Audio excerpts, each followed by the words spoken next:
Hi friends, ನಾನು ನವೀನ್ ಹಾಸನ್ ದೇವಹಳ್ಳಿಯಿಂದ ಸಾಲಗಾಮೆ ಹೋಬಳಿ ಬರುತ್ತೆ.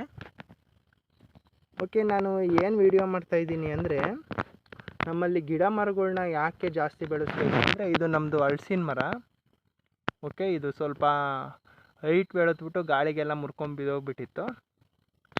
Okay, ಇಲ್ಲಿ ನಾವು ತೆಂಗಿನ ಸಸಿ ಬೆಳೆಸಿದ್ದೀನಿ. ಓಕೆ, ಇದು ನಮ್ಮ ಕಾಫಿ. ಇಲ್ಲಿ ನಾನಿದು ಯಾವುದೇ ರೀತಿ ಮೆಣಸನ್ನು ಹಾಕಿಲ್ಲ.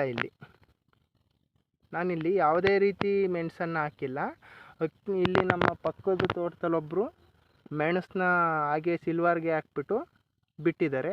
ಅವರಂದರೆ ಯಾವುದೇ ಅಷ್ಟು ಹಾರ್ವೆಸ್ಟ್ ಮಾಡೋಕ್ಕೋಗಲ್ಲ. ಅಲ್ಲಿ ಹಣ್ಣಾದಂಥ ಮೆಣಸುಗಳನ್ನೆಲ್ಲ ಹಕ್ಕಿ ಪಕ್ಷಿಗಳು ತಗೊಬಂದು ಇಲ್ಲಿ ತಿಂದು, ನಮ್ಮ ತೋಟದಲ್ಲಿ ಈ ರೀತಿ ಸುಮಾರು ಹುಟ್ಟಿದ್ದಾವೆ. ಈ ರೀತಿ ನ್ಯಾಚುರಲ್ಲಾಗಿ ತುಂಬ ಹುಟ್ಟಿದ್ದಾವೆ ಬೀಜದಲ್ಲಿ.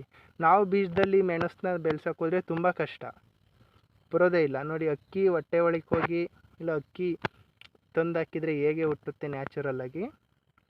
ಸೊ ಇದು ಅವರು ಯಾವುದೇ ಥರದ್ದು ಮೆಣಸನ್ನ ತಂದು ಹಾಕಿದ್ರು, ಇದು ನ್ಯಾಚುರಲಿಟಿಯಾಗಿ ನಮ್ಮ ಕಾಳು ಮೆಣಸಿನಲ್ಲಿ ಸುಮಾರು ಒಂದು 60ರಿಂದ 70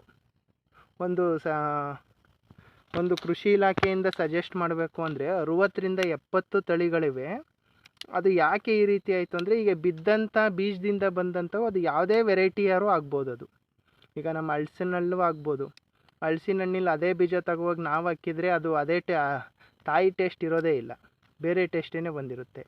ಹಾಗೆ ಇದು ಒಂದು ನ್ಯಾಚುರಲ್ಲಾಗಿ ಬಂದಿರೋಂಥ ಕಾಳು ಮೆಣಸು. ಸೊ ನಾನು ಇದನ್ನು ಪಕ್ಕದಲ್ಲೇ ಒಂದು ಅಡಿಕೆ ಮರ ಇದೆ, ಸೊ ಅದಕ್ಕೆ ಹಬ್ಬೋದಕ್ಕೆ ಟ್ರೈ ಮಾಡಿಸ್ತೀನಿ. ಸೊ ನೋಡೋಣ ಮುಂದೆ ನ್ಯಾಚುರಲ್ಲಾಗಿ ಬಂದಿರೋದು ಹೇಗೆ ಬರುತ್ತೆ ಅಂತ. ಅದೊಂದು ದಿವಸ ವಿಡಿಯೋ ಮಾಡಾಕ್ತೀನಿ. ನಾನು ನೋಡೇ ಇರಲಿಲ್ಲ, ಈಗ ಜಸ್ಟ್ ನೋಡಿದೆ, ಹಾಗಾಗಿ ಒಂದು ವಿಡಿಯೋ ಮಾಡಿದೆ.